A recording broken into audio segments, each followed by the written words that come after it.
எரேமியா தீர்க்கதரிசியின் புஸ்தகம் 52ஆம் அதிகாரம். சிதேக்கியா ராஜாவாகிற போது 21 வயதாயிருந்தான். அவன் 11 வருஷம் எருசலேமில் ராஜ்யபாரம் பண்ணினான். அவனுடைய தாயின் பேர் அமூத்தாள். அவள் லிப்னா ஊரானாகிய எரேமியாவின் குமாரத்தி.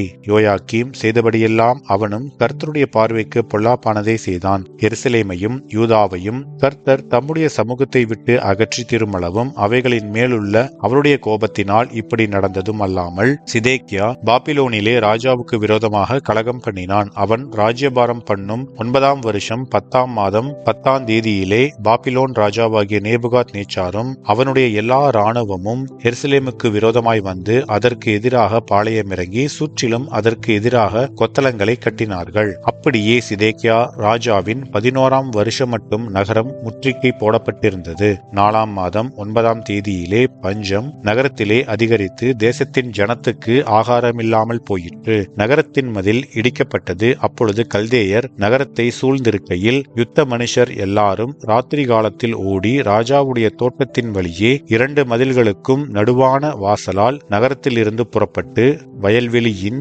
வழியே போய்விட்டார்கள். ஆனாலும் கல்தேயருடைய இராணுவத்தார் ராஜாவை பின்தொடர்ந்து எரிகோவின் சமனான பூமியில் சிதேக்கியாவை கிட்டினார்கள். அப்பொழுது அவனுடைய இராணுவத்தார் எல்லாரும் அவனை விட்டு சிதறி போயிருந்தார்கள். அவர்கள் ராஜாவை பிடித்து அவனை ஆமாத் தேசத்தின் ஊராகிய ரிப்லாவுக்கு பாபிலோன் ராஜாவாகிய நேபுகாத் நேச்சார் இடத்துக்கு கொண்டு போனார்கள். அங்கே இவனுக்கு நியாய தீர்ப்பு கொடுத்தான். பின்பு பாபிலோன் ராஜா சிதேக்கியாவின் குமாரரை அவன் கண்களுக்கு முன்பாக வெட்டினான். யூதாவின் பிரபுக்கள் எல்லாரையும் ரிப்லாவிலே வெட்டினான். சிதேக்கியாவின் கண்களை குருடாக்கி அவனுக்கு 2 விலங்குகளை போடுவித்தான். பின்பு பாபிலோன் ராஜா அவனை பாபிலோனுக்கு கொண்டு போய் அவன் மரணமடையும் நாள் மட்டும் அவனை காவல் வீட்டில் அடைத்து வைத்தான். 5ஆம் மாதம் 10ஆம் தேதியிலே பாபிலோன் ராஜாவுக்கு முன்பாக நிற்கிறவனாகிய காவற் சேனாதிபதியான நெபுசராதான் எருசலேமுக்கு வந்தான். அது நேபுகாத் நேச்சார் என்னும் ராஜா பாபிலோனை அரசாளுகிற 19ஆம் வருஷமாயிருந்தது. அவன் கர்த்தருடைய ஆலயத்தையும் ராஜாவின் அரமனையையும் எருசலேமில் உள்ள எல்லா வீடுகளையும் ஒவ்வொரு பெரிய மனிதனுடைய வீட்டையும் அக்கினியினால் சுட்டெரித்து போட்டான். காவற் சேனாதிபதியோடு இருந்த கல்தேயரின் இராணுவத்தார் எல்லாரும் எருசலேமை சுற்றிலும் இருந்த அலங்கங்களை இடித்து போட்டார்கள். ஜனத்தில் ஏழைகளான சிலரையும் நகரத்தில் மீதியான மற்ற ஜனத்தையும் பாபிலோன் ராஜாவின் வசமாக ஓடிவந்து விட்டவர்களையும் மற்ற ஜனங்களையும் காவற் சேனாதிபதியாகிய நெபுசராதான் சிறைகளாக கொண்டு போனான். ஆனால் தேசத்தாரில் ஏழைகளான சிலரை காவற் சேனாதிபதியாகிய நெபுசராதான் திராட்சத்தோட்டக்காரராகவும் பயிரிடுங்குடிகளாகவும் விட்டு வைத்தான். கர்த்தருடைய ஆலயத்திலிருந்து வெண்கல தூண்களையும் கர்த்தருடைய ஆலயத்தில் இருந்த ஆதாரங்களையும் வெண்கல கடல் தொட்டியையும் கல்தேயர் உடைத்து போட்டு அவைகளின் வெண்கலத்தை எல்லாம் பாபிலோனுக்கு எடுத்துக்கொண்டு போனார்கள். செப்பு சட்டிகளையும் சாம்பல் எடுக்கும் கரண்டிகளையும் வெட்டு கத்திகளையும் களங்களையும் தளையங்களையும் ஆராதனைக்குரிய சகல வெண்கல பனிமுட்டுகளையும் எடுத்துக்கொண்டு போனார்கள். பசும்பொன்னும் சுத்த வெள்ளியுமான கிண்ணங்களையும் தூப கலசங்களையும் களங்களையும் சட்டிகளையும் விளக்கு தண்டுகளையும் தளையங்களையும் தரகங்களையும் காவற் சேனாதிபதி எடுத்துக்கொண்டான். சாலோமோன் ராஜா கர்த்தருடைய ஆலயத்துக்காக செய்து வைத்த 2 தூண்களும் ஒரு கடல் தொட்டியும் ஆதாரங்களின் கீழ் நின்ற 12 வெண்கல ரிஷபங்களும் ஆகிய இவைகளுக்குரிய வெண்கலத்துக்கு நிறையில்லை. அந்த தூண்களோவெனில் ஒவ்வொரு தூண் 18 முழ உயரமாயிருந்தது. 12 முழ நூல் அதை சுற்றும். 4 விரற்கடை அதன் கனம். உள்ளே குழாயாயிருந்தது. அதன் மேல் வெண்கல குமிழ் இருந்தது. ஒரு குமிழின் உயரம் 5 முழம். குமிழிலே சுற்றிலும் பின்னலும் மாதளம்பழங்களும் செய்திருந்தது.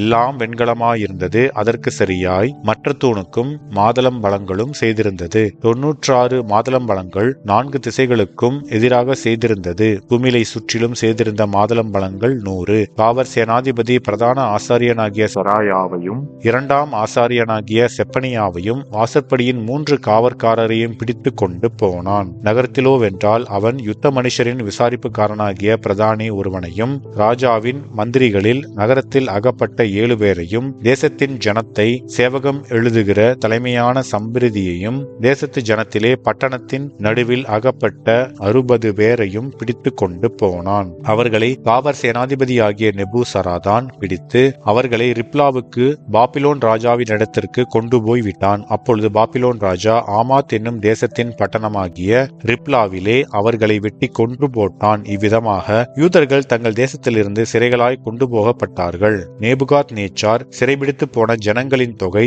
எவ்வளவென்றால் 7ஆம் வருஷத்தில் 3023 யூதரும் நேபுகாத் நேச்சாருடைய 18ஆம் வருஷத்தில் எருசலேமில் இருந்து 832 பேர்களும் கொண்டு போகப்பட்டார்கள். நேபுகாத் நேச்சாருடைய 23ஆம் வருஷத்தில் காவற் சேனாதிபதியாகிய நெபுசராதான் யூதரில் 745 பேர்களை சிறைபிடித்துக் கொண்டு போனான்.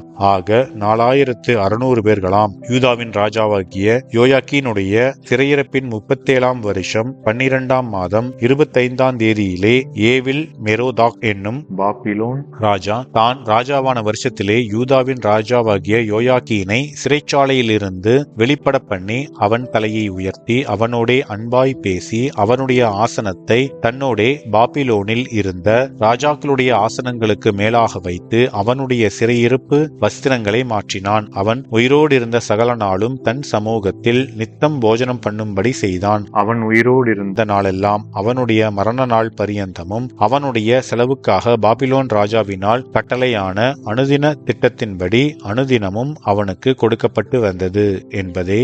ஆமென்.